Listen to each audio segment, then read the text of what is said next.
खुराक को किस तरह से मैदे के अंदर सही तरीके से हज़म किया जा सकता है और इसके लिए हमें कौन कौन से तरीके अपनाने चाहिए और स्पेशली हमें रमज़ान के अंदर कौन से तरीके जो है वो फॉलो करते हुए हमारे डाइजेस्टिव सिस्टम को बेहतर किया जा सकता है।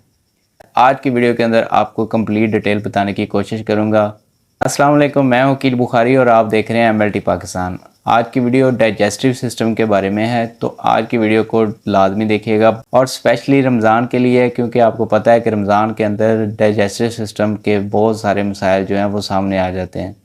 और रमज़ानुल मुबारक के अंदर खुराक का जो इस्तेमाल है वो मामूल से हट के होता है, क्योंकि हम समोसे पकोड़े वगैरह जो है आम रूटीन के अंदर जो कभी कभार यूज़ करते हैं वो रमज़ानुल मुबारक के अंदर हम डेली बेसिस पे यूज़ करना शुरू कर देते हैं और घी और ऑयली चीज़ों का इस्तेमाल हम ज़्यादा करना शुरू कर देते हैं, जिसकी वजह से डाइजेस्टिव सिस्टम के अंदर काफ़ी मसले जो हैं वो सामने आ जाते हैं। हाजमा ठीक ना हो तो आपको पता है ना तो हमारा ब्रेन सही से काम कर पाता है और ना हमारा दिल सही से काम कर सकता है और ना हमारा जिस्म सही से काम कर पाता है। हमारे डाइजेस्टिव सिस्टम को अच्छे तरीके से वर्क करना ज़रूरी है। सहरी या अफ्तारी के बाद खट्टे डकार, लूज़ मोशन या पेट में दर्द जो है वो हाजमे के ख़राब होने की वजह से ही जो है वो होता है। सहरी या अफ्तारी के अंदर ज़्यादा ठंडे पानी का इस्तेमाल ना करें और कोशिश करें अगर थोड़ा सा नीम गर्म पानी आप इस्तेमाल करते हैं तो वो आपके लिए, आपकी सेहत के लिए बहुत ही बेहतर होगा। इतनी आपको भूख है, अपनी भूख को रख के आप खाना खाएं। ओवर जो है अपने स्टमक के ऊपर बोझ ना डालें, ज़्यादा खाने की कोशिश ना करें। जितना आप ज़्यादा खाने की कोशिश करेंगे उतना ही आपकी स्टमक और आपके डाइजेस्टिव सिस्टम के लिए वो डेंजरस है। आपको लूज़ मोशन और पेट में गैस और दर्द वगैरह की शिकायत फिर हो सकती है। कुदरती चीज़ों का इस्तेमाल ज़्यादा से ज़्यादा करें। प्रोसेस फूड जो है वो कम से कम इस्तेमाल करें।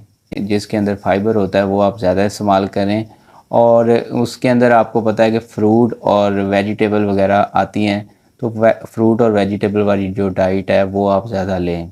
प्रोबायोटिक्स का इस्तेमाल आप अपनी रूटीन में ज़्यादा करें और स्पेशली रमज़ान के अंदर आप प्रोबायोटिक का इस्तेमाल ज़्यादा कीजिए, जिसके अंदर आपको दही और लस्सी जो है वो इसके अच्छे सोर्स मिल जाते हैं। दही और लस्सी का इस्तेमाल आप रमज़ान के अंदर सहरी में और इफ्तारी के अंदर आप कर सकते हैं।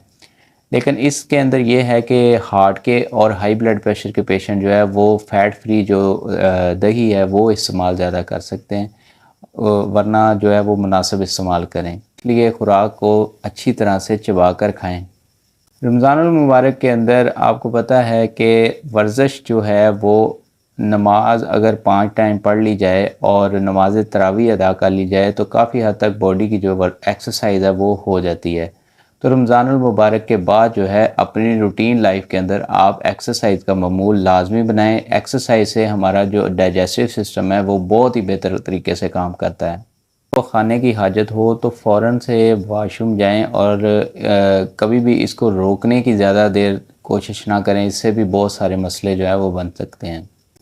अल्कोहल, स्मोकिंग और कॉफ़ी का इस्तेमाल अपनी रूटीन लाइफ के अंदर से तर्क कर दें, क्योंकि इससे स्टमक के बहुत सारे मसाइल बनते हैं और इससे स्टमक के अंदर अल्सर भी बन सकता है। अगर आप इन सब चीज़ों को छोड़ेंगे तो स्टमक का अल्सर भी ऑटोमेटिकली क्लियर हो जाएगा, ठीक हो जाएगा। कॉन्स्टिपेशन या कब्ज़ जो है वो हमारी सेहत के लिए, हमारे डाइजेस्टिव सिस्टम के लिए बहुत ही ज़्यादा डेंजर साबित होती है, तो इससे जितना हो सके इससे बचने की कोशिश करें।